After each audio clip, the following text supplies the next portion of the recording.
The Samsung Galaxy S8 and S8 Plus are the most beautiful smartphones of the whole year. They're slim, but really sharp looking, and they have really thin bezels. That's probably the trademark feature that you guys all probably already know about. I got them in about 6 weeks ago, and I've been using them as my daily driver ever since, and I was really happy with them in the beginning, but let's see if that holds true through this whole review period. I'm Jacqueline here from Nothing But Tech 88, and let's get into my Samsung Galaxy S8 and S8 Plus review.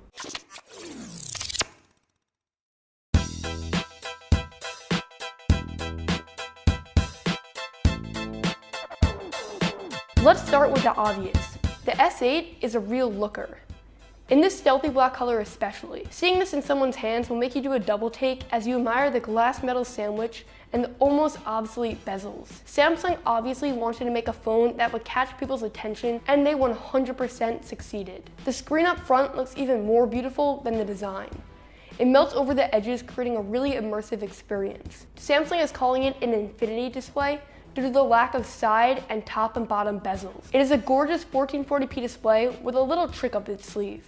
That trick is the aspect ratio. It is now 18.5 by 9, making for more screen real estate in certain applications and compatibility issues in others. These issues show up as black bars surrounding the content that is not supported, whether it is in a YouTube video or another application like Snapchat. As I said in my first impressions video, I'm hoping that as technology improves and developers update applications, this issue will be fixed, but until then, Samsung is offering a pretty decent alternative. With a click of a button, Samsung software will crop in slightly on the content being displayed to fit the panel, but that means that you will lose some of the frame in videos and in other applications. I prefer the black bars over the solution, and they blend in pretty well with the bezels. The screen also affects the button placement. The navigation buttons are now on-screen buttons, which adds a major bonus.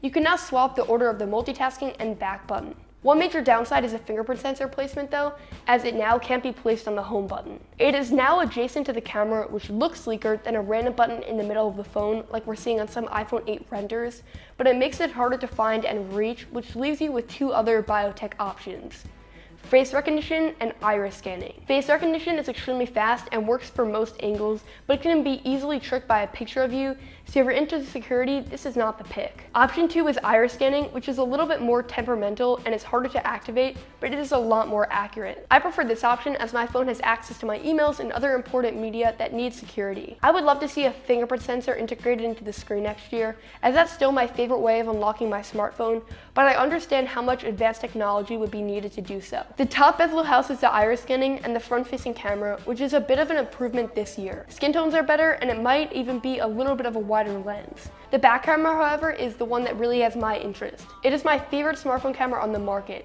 So much so that I actually use it for a lot of my posts on Instagram instead of my Sony a6500. I made a full video comparing the Samsung Galaxy S8, the LG G6, and the iPhone 7 Plus, so if you're interested in a detailed analysis of all the photos, you should check out that video. I'll leave it here and a link below.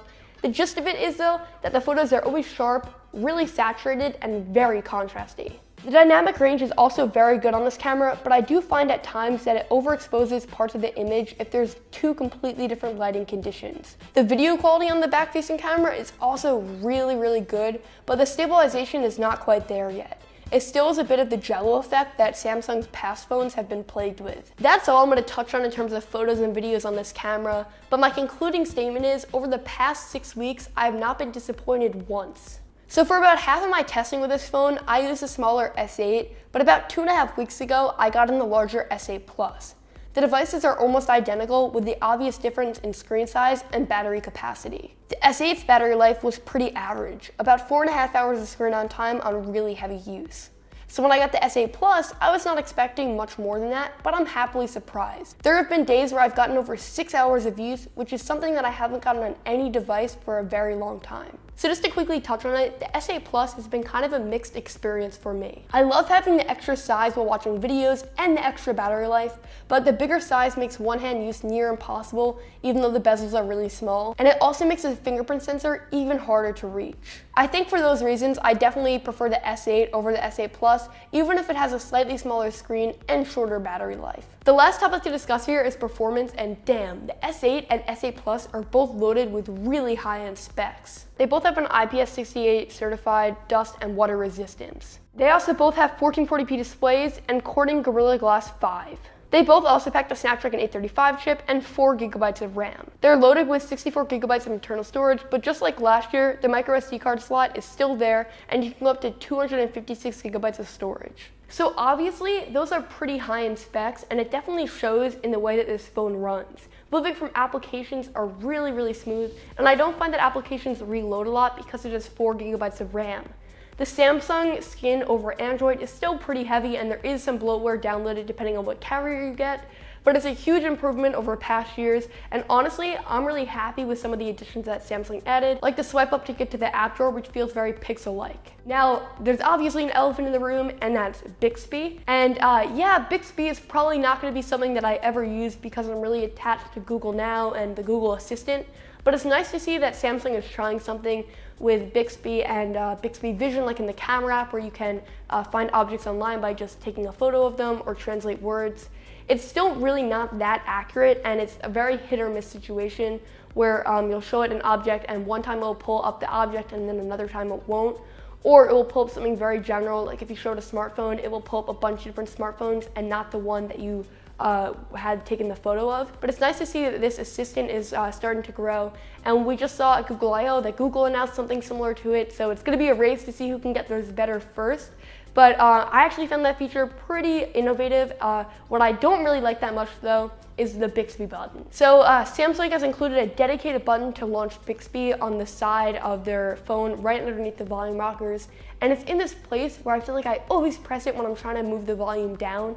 So it would be nice if we could remap it to something else that would actually be a little bit more useful, like a camera button or something. Even still though, the placement is really not ideal. I think it would have been better if they put it above the volume rockers, as most people are probably not going to be wanting to activate Bixby. I'm not really going to discuss how useful of an assistant it is yet, as it hasn't gotten all of its features. It will get them later this year, and I'll discuss it when it does. But overall, I think I'm going to stick with Google Assistant until Bixby really has a drawing feature to bring me over. So that's the Samsung S8 and S8 Plus. They're almost perfect smartphones. Obviously, a manufacturer can never get every single thing right. In the Samsung Galaxy S8 and S8 Plus, it's the Bixby button, it's the mediocre speaker, and it's the software. But really, those are very minimal things, and Samsung really created an amazing smartphone this year. I think it's the best one on the market. We'll have to see if my opinion changes when the new Google phone comes out. But for now, if you're in the market for an Android smartphone, the S8 and S8 Plus would be my pick for you. Thank you guys all so much for watching this video. If you enjoyed it, definitely smash the like button. If you loved it, feel free to subscribe. I'll have a lot more content coming to you guys very soon. Thank you guys all so much for watching. Bye.